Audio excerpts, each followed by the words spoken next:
Hello and welcome to yet another webinar in the Inspire Hackathon series of webinars. We are here on a Friday afternoon, and before we start the official program, we have started to do this weather report. So we will do a tour de table with the weather report so that people can get on here and then before we start the real program, the agenda. So Dimitri, can you tell us how the weather is like where you are in Prague? Are you? I'm close to Prague, and it is cloudy here. I think around 22, 23 degrees, but unfortunately no rain and just cloudy because it wasn't raining for a while, and it starts to look a little bit like in desert here. Yeah, so you would really like to have some rain, huh? Yeah, I would prefer some rain, but it's just cloudy. Okay, well, maybe next day. How about you, Karel? I think that I'm on opposite side of the Prague than Dima, but I think that the situation is very similar. Right. Well, how about you, Karel? We have two Carols today, as you will understand. Hello.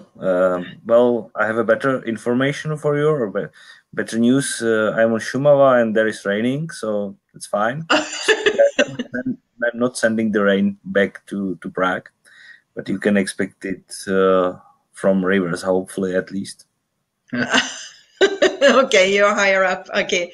So, well, I'm situated in Norway and we have a beautiful, beautiful summer day, warm, and we are deceived to think that the summer will continue forever.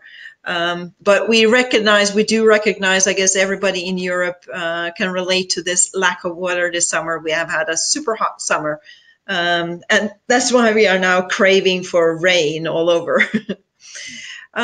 With that weather report, I would like to welcome you to the Inspire Hackathon webinar on open land use.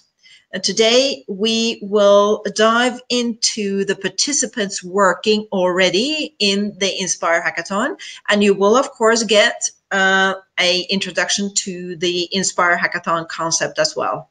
But before we start the program, I would like to introduce my fellow experts, and we start with you, Dimitri. Can you introduce yourself and tell us what you are doing? Yes, so my name is Dimitri Kozhov, and basically my area of my expertise is quite broad. I'm originally a cartographer, so I was doing maps, printed maps and web maps for some time, but now also I do data analysis, some web applications based on spatial data, and so on. So now it's getting broader, and the fields in which we work, they also broad. We work in agriculture, in transport, in regional government, and so on. So it's also broad. And we are looking forward. It's cartography and cartographical visualizations, and like today we'll have a presentation on open land use. Well, I will tell more when I have a presentation about it. Yes, thank you. We are looking forward to that for sure. And today we have a situation, so we have two Carols here today. So I will give then the floor to the younger Karel here, Karel Jedlicka. Can you introduce yourself? I suppose it should be me, for now at least. I work as a GIS researcher.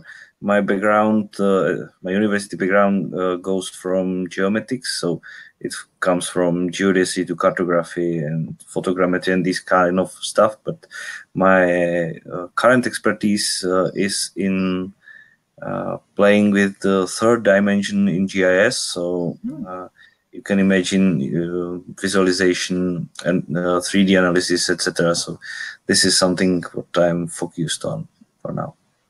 Oh, sounds exciting, and we will hear more about it. And Carol Senior, can you introduce yourself? Okay, so I am also Karel, and I think that it is not easy. My family is often asking me, what is really your job? I am telling it is not easy to say, as I am doing almost everything. Yeah. But no, my background is cybernetics, but I am working almost all my professional life about geographic information, and in last years about big and open data. And one from the things what I am doing a few last year is to organizing hackathons. Absolutely, and we are looking forward to hear more about the Inspire Hackathon. So my name is Bente Lilja. I'm going to be your host today as well. And my background is also from, well, my real background is astrophysics actually, but I have been working for a couple of decades with Earth observations and data management. And I think open data and making those data interoperable is really something valuable to dedicate my time to. But for today, I'm your host, and I will guide you through the day. And before I give the floor to Carol, who will introduce the Inspire Hackathon, I will just do some housekeeping. We do have this chat possibility, so you can ask the presenters questions directly here. We will bring it up and answer them the best we can. We can do that after each of the presentations, and we can also have a Q&A if that is of interest. So please do use the chat box here to ask the questions so that you can have this, well, you have this unique opportunity to ask directly to the participants and the experts. So with that, Carol, let us learn about the Inspire Hackathon. Okay, so I have to switch my presentation. Yes, and while Carol is switching, I'll just say that we will disappear from the screen, but I promise we will get back to you when Carol is finished.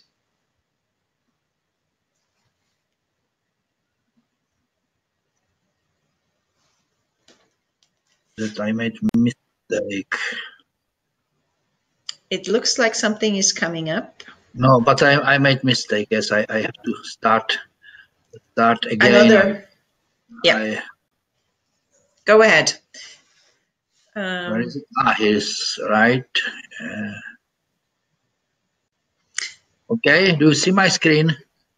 Here it comes. Perfect. Go ahead. Okay, Inspire Hack. What is this animal? I will try to clarify three basic questions.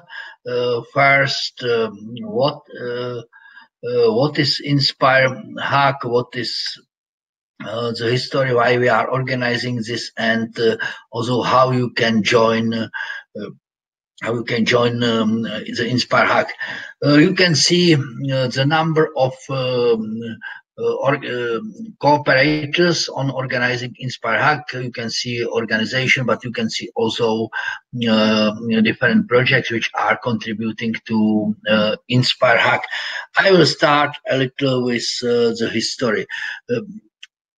I started to organize my first hackathon before the Inspire Hack some years ago, but the Inspire Hack history started 2 years ago in Barcelona when we first time organized such an event, and in this time it was focused on VGI and Citizens Observatory.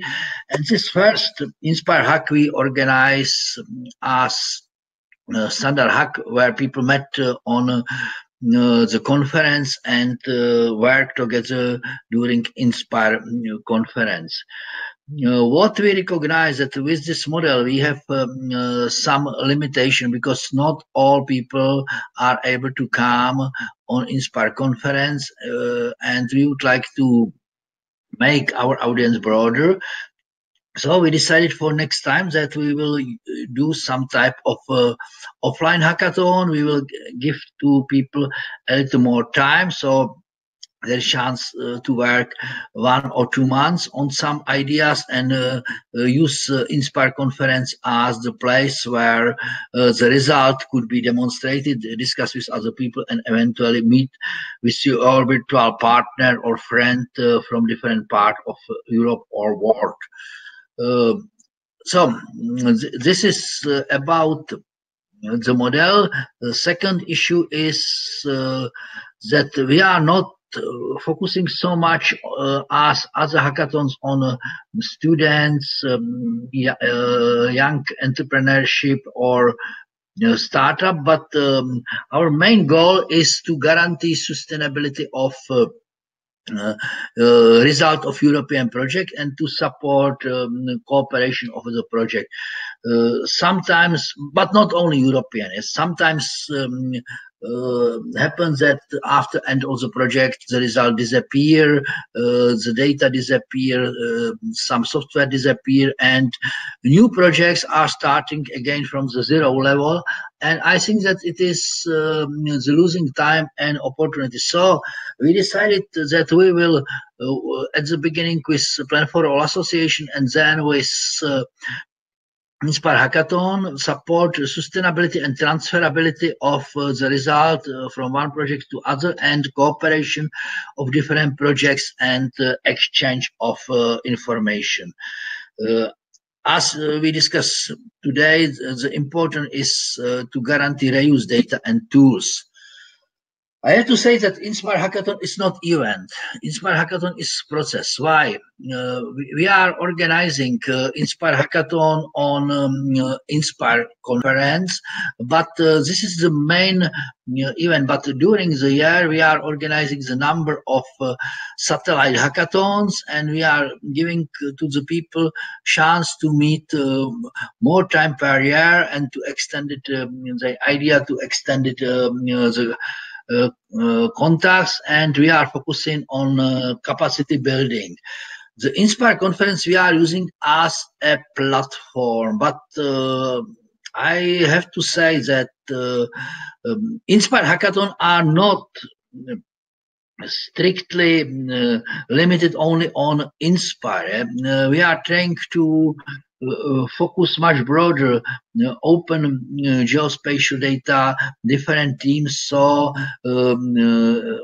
Inspire is helping us, but it is not only one target. And for example, you can see application coming from agriculture here, and unfortunately agriculture is not part of Inspire. It is very strange for me, but it is true. And I have to say also that we are not only focusing on Europe, but we are trying to invite community worldwide and to work with us on other countries. And here you can see the results from one from previous hackathon, and it is the open land use for Africa. You can see that we covered till now only part of Africa, and we will be very happy to meet with other people and to extend it just to cover all Africa and then to move to other part of the world. So, or could be early to move to other part of the world. So anybody who is interested to work about such topics is welcome, and you can contact us for Inspire Hack or for later activity, and we can cooperate on the development. How you can participate? All information about Inspire Hack are available on Plan4 portal, and here you can see the link to the basic information and to the list of the projects. So my recommendation is to go first on this list of the project and look what already people start to do, because this could be one chance that you will join some existing team and you will help them and you will cooperate with them to develop a new solution. This year Inspire Hack is focused on API, and here is the link to the list of available API which was offered by our partner or also people from outside to use on the hack. So you can go to this list and you can look on the available API, and you can thinking how you can use this. If you have some API which you would like to promote on Inspire Hackathon, you can also register your API on our web pages. After you decided, okay, I see this is very interesting, I would like to cooperate with Team 12 because Team 12 is doing something what I'm doing and I would like to cooperate. You have at first go on the portal and made your registration on the portal. When you will be registered, you will receive the link to the existing project, but also link to the emails of people who are working on this project, and you have then two possibilities. You can go to this common working space, you can add your name, you can extend the idea of existing projects, and you can contact the coordinator and discuss about cooperation. Or if you have some idea and if you would like to find some contacts cooperation, you can go and add your ideas as a new project. In such case, you will then publish your ideas on Plan for All portal, and we will also distribute it, your ideas through social media into the whole world, so you will have chance to speak and to meet people from different countries. This is shortly how you can join us. I will be very happy if you will join some from our team, or you can also join Plan for All Association, because we are open for new members. Our policy is not to collect fee from members, but to we are asking anybody who could be our member what you are able to do for Plan for All, because this is very important to have the community of people who are able to do something. And also, if you have some event, or if you are thinking that will be nice to have Inspire Hack in your country, contact me, Bente or Thomas Mildorf, and we can discuss and we can start preparing such event in your country, your conference, on your university. I think that this is not all this time all from my side, and I will give the floor to my colleague who will probably tell something more interesting, and this is about their application. So thanks, and yeah, thank you so much, Karel. I hope that we will meet on Inspire conference or on other event. Absolutely. Can you yes, you can. Thank you so much. You mentioned that people can join the existing team. They go to Plan for All webpage and they can find a team, or they can create their own.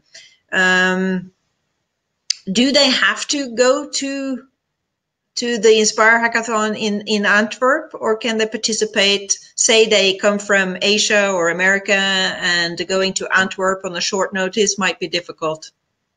No, it is possible to participate remotely. If you will be the part of the team, anybody from the team could go there. If not, we will offer the possibility remotely present your result, and we will ask you also before conference to send us your presentation, because we are doing all this is not done so much for money. It is done much more for promoting the idea, but we will have a jury. The jury will be from the people from European Commission, from OGC, and from European Space Institute, or the European Satellite Center, the European Union Satellite Center. European Satellite Center. So there will be people who will evaluate the result. So it could be done remotely, or it could be done through one person who will be on the conference. Yes, and And like you said, normally when you have a hackathon, there's a prize, and actually this year we do have a special prize, and that's for space and security related teams results. But we generally, the Inspire Hackathon is more, like you said, Carol, that we do this because we want to reach some goals. But we do offer some help, and I think that, and this will be my segue to Carol Jr. I'm calling you Carol Jr. now. You are actually a winner. Right, we have Carol Junior for other Carol. We have much more Carols in our team. Yes, so. Yeah, but in this context here, well, we can go with the senior and the junior, and it will be identical identifiers. Anyways, so Carol Jr., Jedlika, you won actually one of the prizes, and what we offered you then was to be a co-author of a scientific publication. So that was, you were invited as a writer, and we also offered to share your work in different social media, in articles. We did an interview and so on. So it's basically to get some airtime, to focus where you can show the community what you are doing, and as a scientist or a technology developer, being a part of a community is very, very valuable. So that's sort of the price that we are offering. It's not only the result. We offer some price. It's sort of fun. We regard it as fun. Anyway, Carol, former winner, what have you up your sleeve this time? Sorry, should I now show my project for this time? Okay. Yes, that would be great. Yeah. So I will start my screen.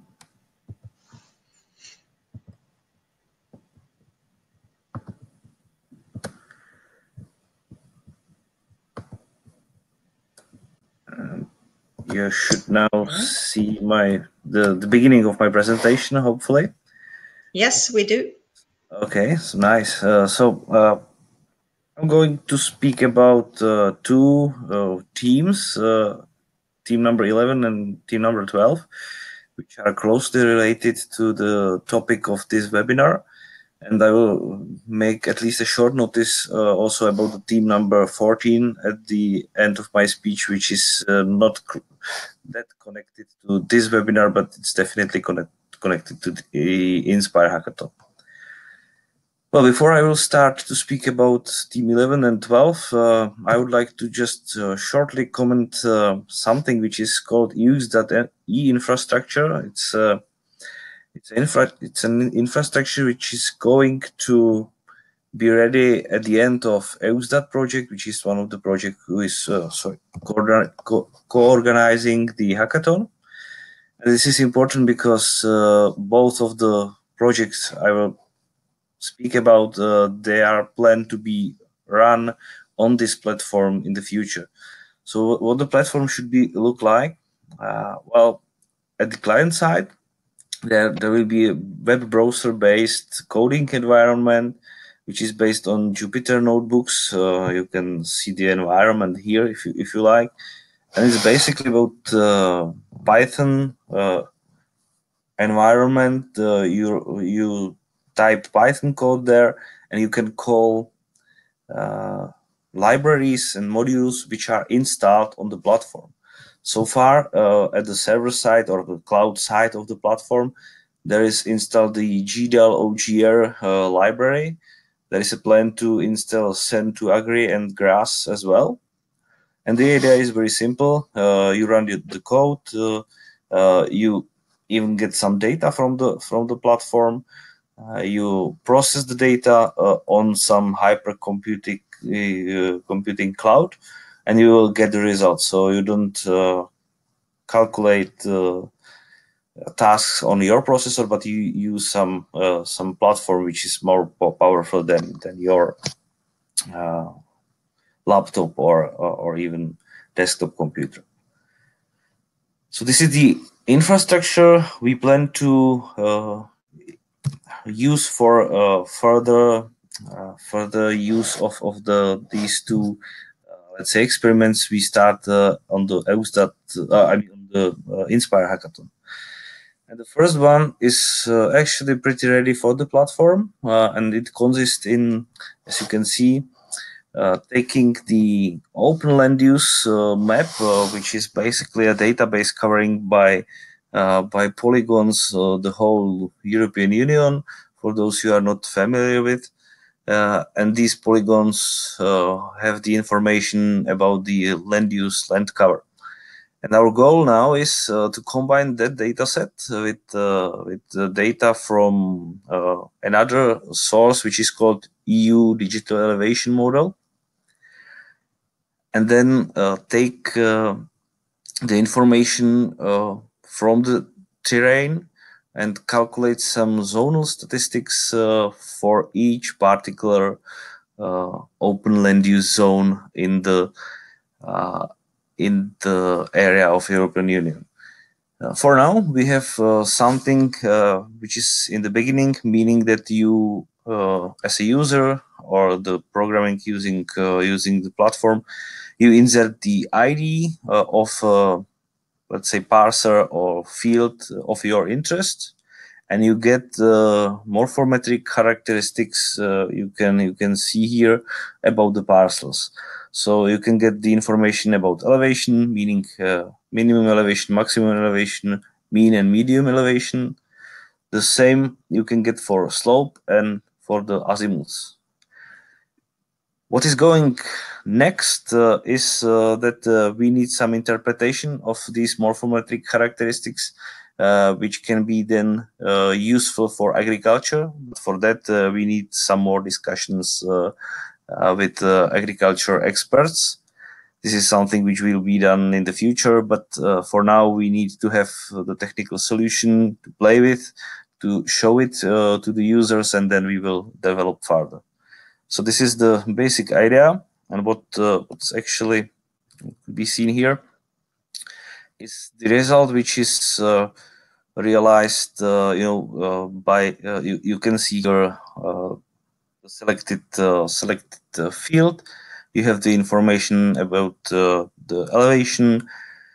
You have the information about the slope and about the orientation of the slope. You can see here these minimum, maximum, mean, and medium values, as I mentioned. And it's for now it's ready, and it's written in a script written by Dima actually.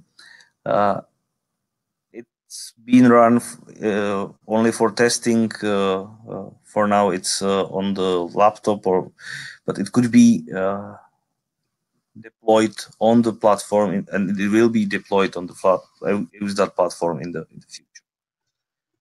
So this is about the team 11. First team, I wanted to explain what we plan to achieve and what we already achieved. So if there are some questions to that, or should I proceed to the other team directly? You can go ahead and continue. Okay. Karo. We can collect the questions if there are any after you're finished. Okay. So the other team is about delimiting of agroclimatic zones, and it's about basically having more detailed, more granular weather forecast for the area of interest. So we know that we have weather data which are in a lattice or grid, if you want, which has 4 kilometer spacing. So we have the temperature each 4 kilometers. It's the temperature which is calculated for the surface. So this is what we have, and we would like to have the information about temperature changes in a more detailed way than this 4 to 4 kilometers grid. So we use elevation model again for getting the information about how actually the elevation influence the temperature. There is a well-known rule that each 100 meters of elevation, the temperature decreases about 0.65 Celsius. Under normal circumstances, meaning no inverse, etc. But in these normal situations, it's like this. So this is the elevation factor. There is another factor which is focused, or it's related to orientation of slopes. Probably everyone know that if the sun is shining on southern slope, there will be higher temperature than if you stay on the northern slope. So this is the second factor. This is the slope orientation. And the third factor we plan to implement is the water reservoirs factors, which consists in if you have a water stream or water body in your area of interest, there is some kind of a buffer zone which could be even a kilometer wide.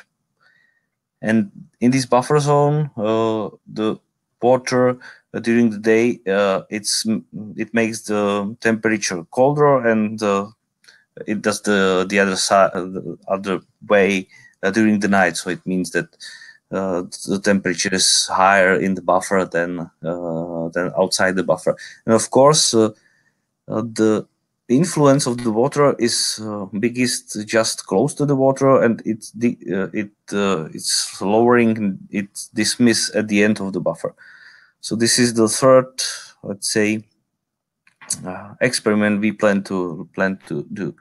For the first one, we already have a mathematical model and sample implementation for the elevation factor. It's the, let's say, easiest one. For the other ones, or other two, we have a mathematical model, but we don't have the implementation yet. So this is something ahead of us. We plan to do as much as possible until the hackathon, and we will see what happens. So just to show you some, well, before I go to showing you some results, similarly to the previous experiment, there we needed someone from agriculture experience to validate our results. Here we have the meteorological expert in our team who will verify the data which comes from the experiment. It's not verified yet, but what we have here, it's the elevation factor influencing temperature experiment. And what we do is basically, for the first, we need to get the information about the elevation in some flat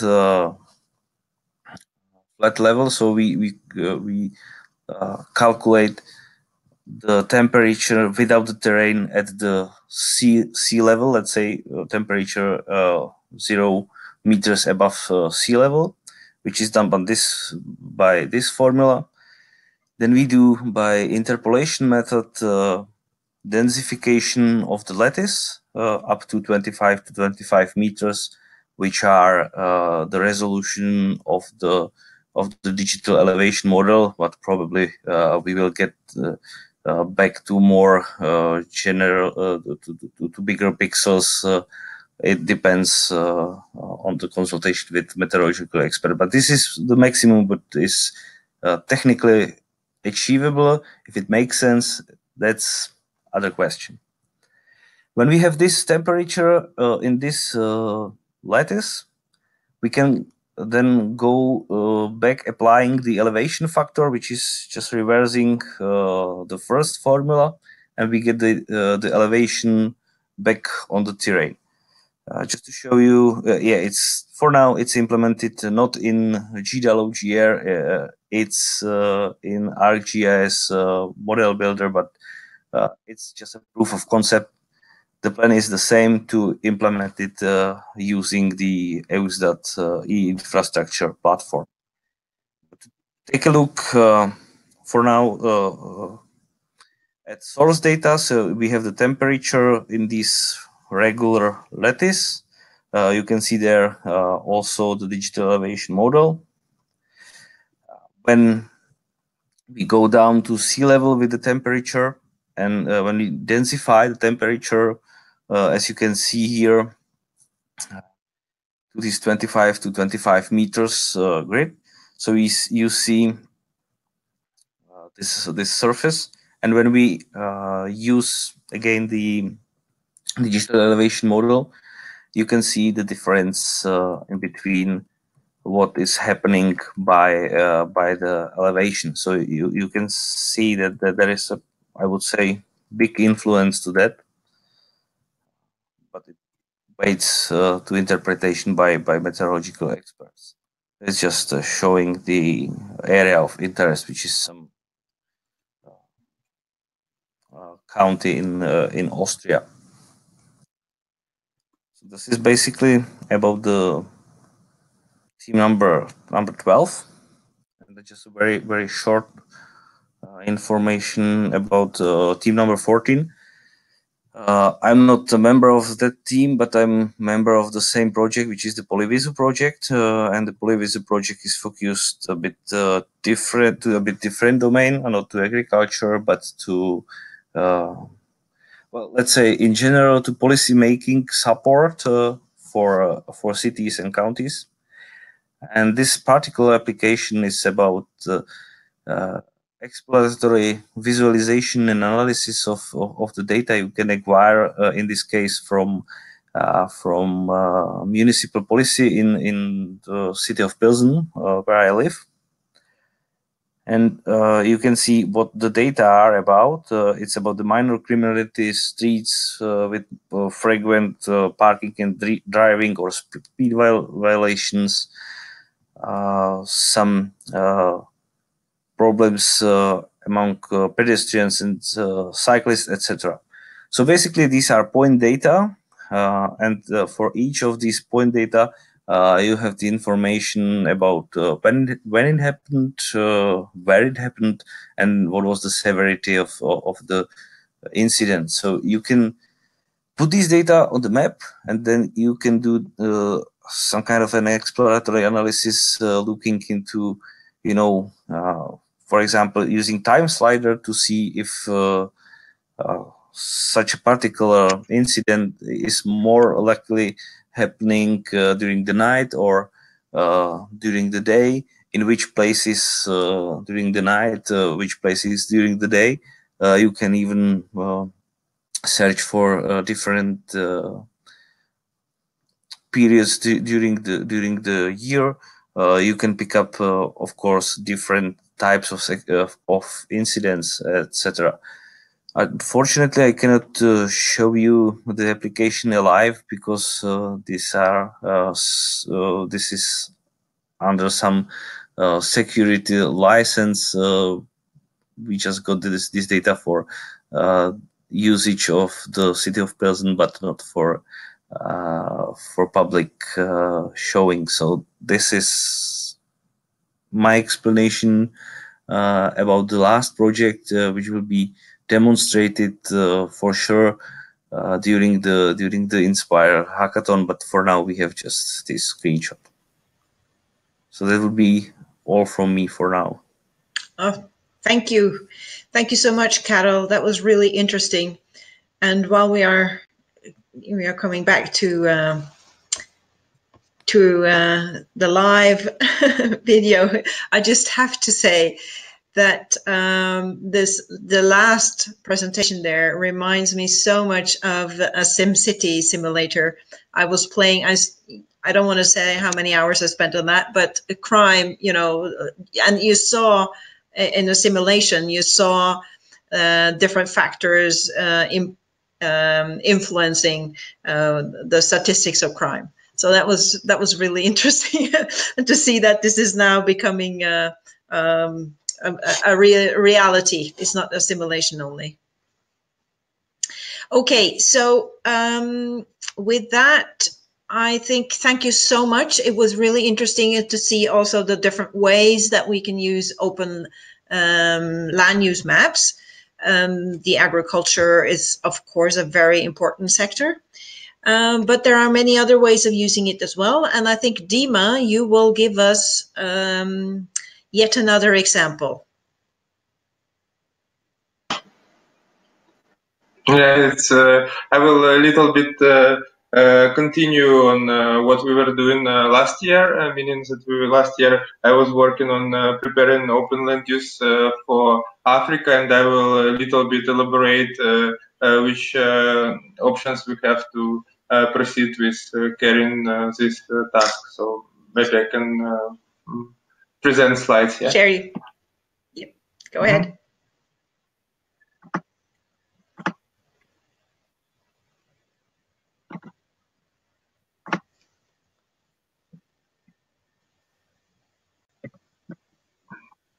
And so in this the task for the team officially is called Open Land Use Map Improvement based on satellite imagery, and I put this task of the tasks in the Google document describing different initiatives, different tasks that we have for the hackathon, and for this task a man from Köln, Belaid Himnu, and he is expert in machine learning algorithms and image classification with the help of machine learning algorithms. And I'm basically, as I told them, more expert in geographic data. So I basically started to collaborate with him on this. And first I will give you some background. Basically, nowadays there are lots of big satellite data on internet. There are lots of missions. For example, within the European Union, I can highlight Sentinel missions that are taking images from satellites frequently, and it's all very easy accessible to anyone from Copernicus Space Program Hub, and it's basically lots of data and no restrictions. You can use it even for commercial purposes, and the data is available each 6 hours, and so it's a very promising data source. And also on other continents, for example, in United States, such missions exist. For example, Landsat data that is available from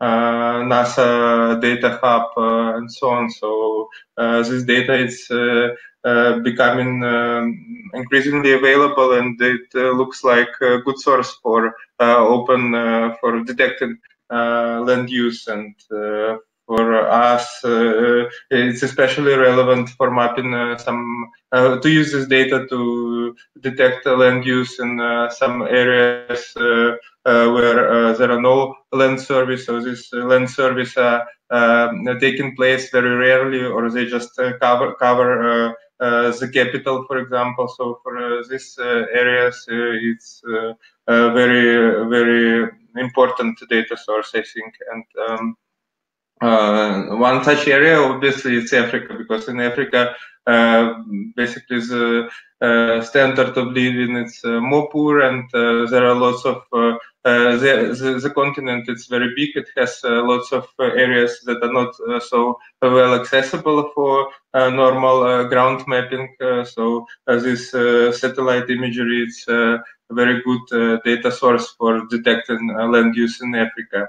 And as I was saying, that it will be a little bit continuation of the work that we did last year, because basically last year we were also trying to elaborate on open land use, to extend open land use map to also cover Africa, but we were not considering the data from satellites, because at first we tried to explore maybe some vector data, because obviously the vector data is much more easy to integrate into database. It's already processed, but there were some problems with accessibility of such vector data for Africa.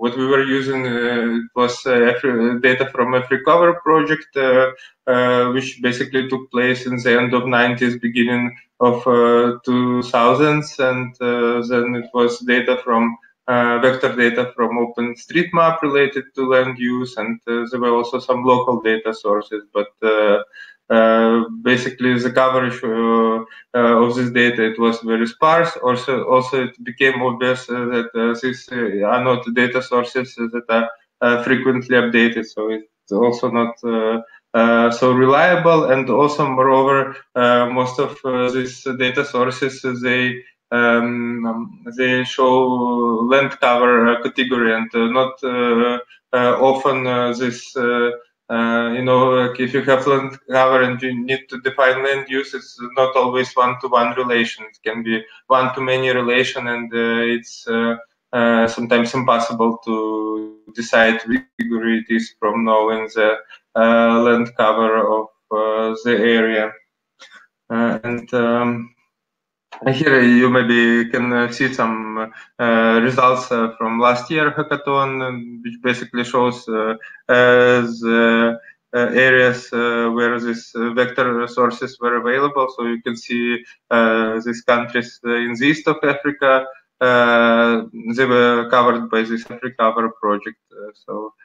There it is, and also there were like usually some metropolises, like capitals, that are very good mapped by OpenStreetMap. So here is an example of capital of Botswana, Gaborone, and you can see that it's also quite well mapped by OpenStreetMap project. And actually, to be honest, these problems with vector data sources about land use, they're not just in remote poor places. It's also in Europe, for example. I don't need to go far. In Czech Republic, Czech cadastre, they make available data about parcels, and one of the attributes of this data is land use of the parcel. But obviously, it's not somehow updated frequently. So, for example, if a person has something on his land, and the next day he decides wants to have something else, then in many cases he doesn't need to tell it to the government. So they don't have update of this information in cadastre. And also, even if a person comes to tell him what he has, he doesn't often says true what he has there. So it's basically even in Europe, what we have from vector sources of data is not 100% reliable information. It's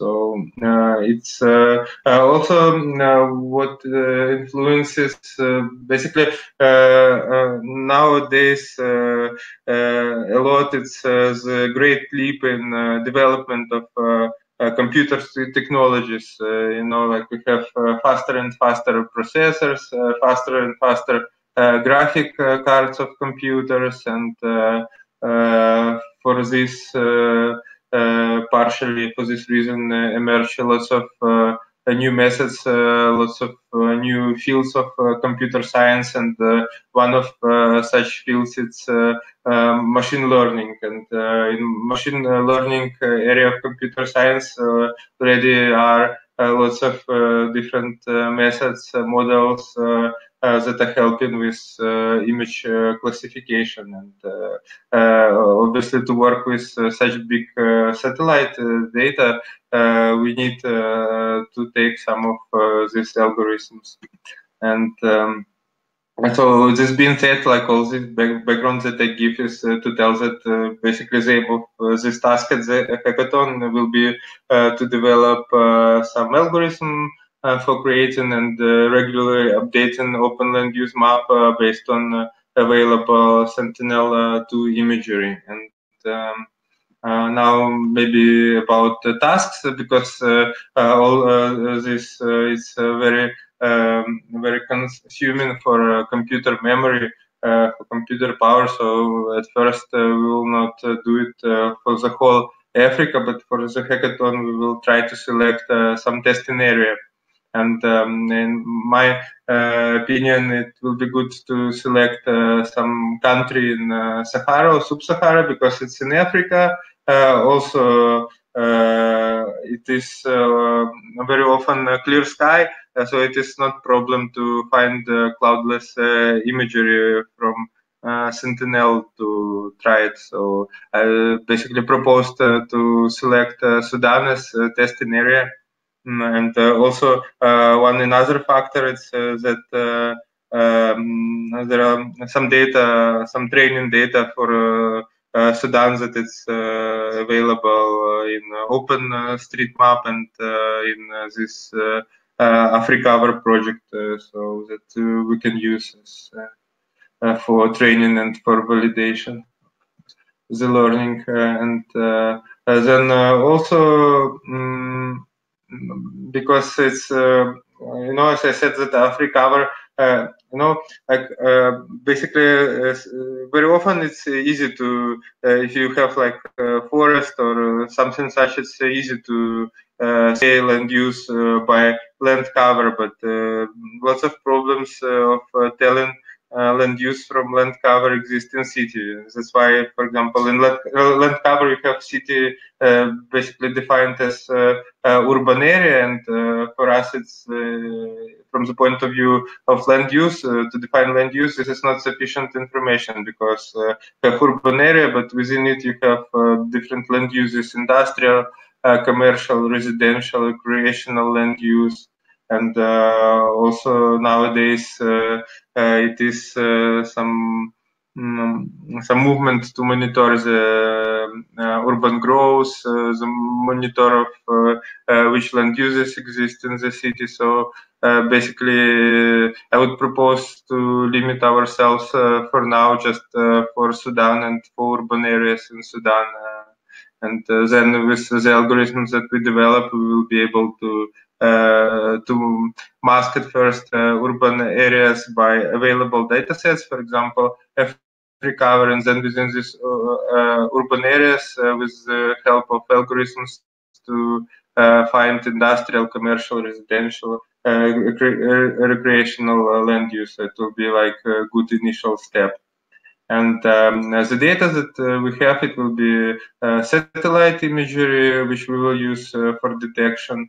Then it will be either a global urban footprint data set or AfriCover for masking out non-urban areas from satellite imagery. And then we will have for example, open land use maps that we have from last year, where we have data from OpenStreetMap, and where we have data from AfriCover to train and to validate basically the neural network. And then the tools that we will use, it's basically more on Belaid, who is working with me. So he told me that nowadays it's a very good framework for running all this machine learning algorithms, which is called TensorFlow, and it's available as library for Python, for C++, for Go, for all these popular languages. So we'll use TensorFlow as a library of Python, and basically the process will be like this: that at first I will prepare some training and validation data set, which I will basically mask some areas of different land use from Sentinel-2 based on open land use dataset that we already have, and where we know this land use. And after we will have this training and validation dataset, we will run on it convolutional neural network deep learning to learn and to then create some model to detect different land uses. And then we will run this model on the whole Sudan to see to detect different land uses within urban areas of Sudan. So this is This is it, and basically now we just we're in the process of discussing the data, of selecting the tools which we work with, and hopefully by our current goal is to do some demonstration of this at a hackathon in Antwerp, and to show some identified objects at hackathon. So I hope it will be something to show, and that it will be interesting results, and basically it's I think it's very actual, and nowadays this topic of big data and this machine learning, that this data and technology will help our open land use project, and also in future it can have some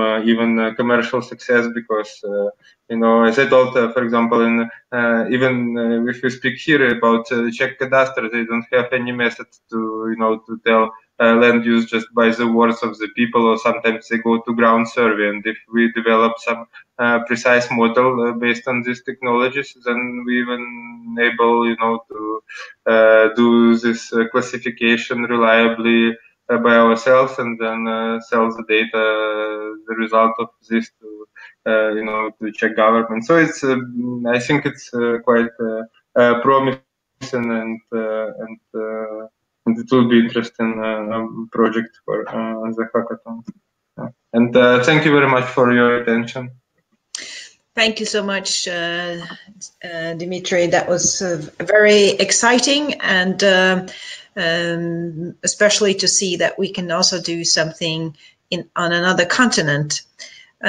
Is this project? Will the project be able to communicate with other types of information sharing? I mean, you are obviously to narrow it down within this hackathon, but in principle, you can also combine and do other sorts of modeling and using other types of variables, right?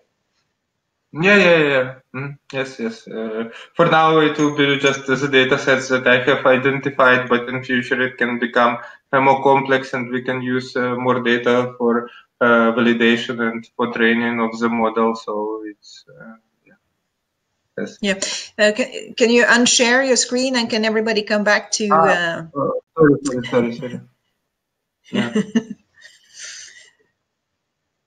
So, because that was the last presentation in this on this Friday, and in this batch of webinars in the Inspire Hackathon. And now it only remains, you got some impressions now of what is going on. We had 4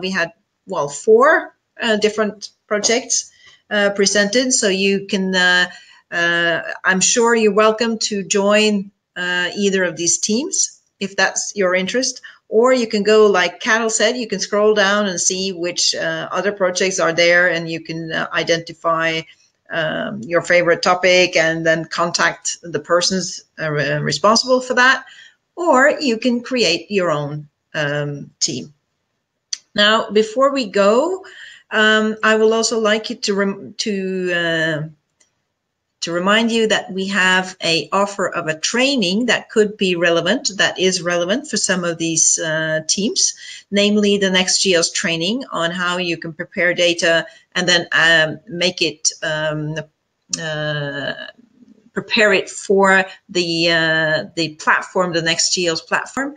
That is, and using APIs is of course the common thread here. So that process is relevant for more than just NextGeos members. It's also relevant for other projects in this hackathon already, the co-organizing projects, but also outside. So it's an open training at on the 11th of September in Geneva, the day before the EuroGeos workshop. So you are welcome to make use of that opportunity, and it could help you get ahead with your development work for sure, and it's free.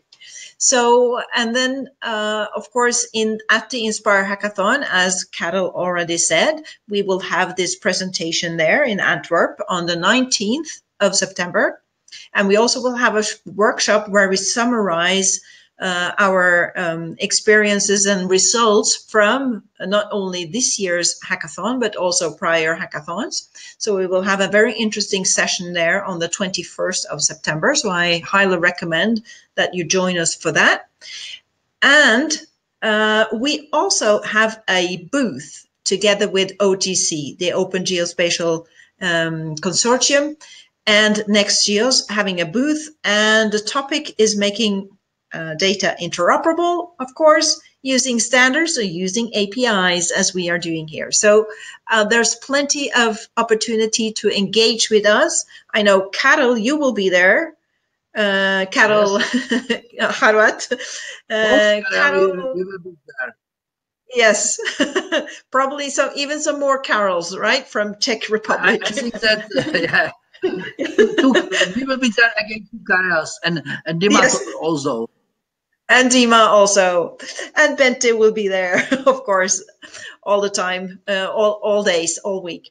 So, but if Dima spoke about Africa, I would like to mention that it will be also possible to meet me on Data Week in Gaborone in November, and I will have their presentation about the history of Inspire Hackathons and about the results. So I hope that there will be chance to speak with people there and to extend it our hackathons also outside of Europe.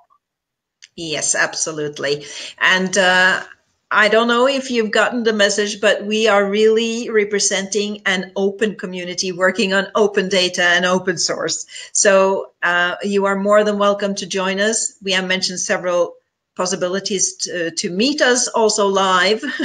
And we certainly hope to see you. And shoot us an email or contact us via social media. We have Plan for All on Facebook, and we have Plan for All Twitter account. So that could be a start. And then you LinkedIn also. And LinkedIn also, yes. So there are many ways of contacting us. We welcome every one of it. And I would like to add one more thing. You can join not only Hackathon, but you can join also our Plan for All network, yes, and you can become member, work closely together, and help us to organize such event and also organize other activity. Yes, and we do have fun. So we have fun doing useful things. So thank you so much. Have a lovely weekend, and we hope to see you soon, one way or another. So bye-bye for now. Bye. Bye. Bye-bye, everyone.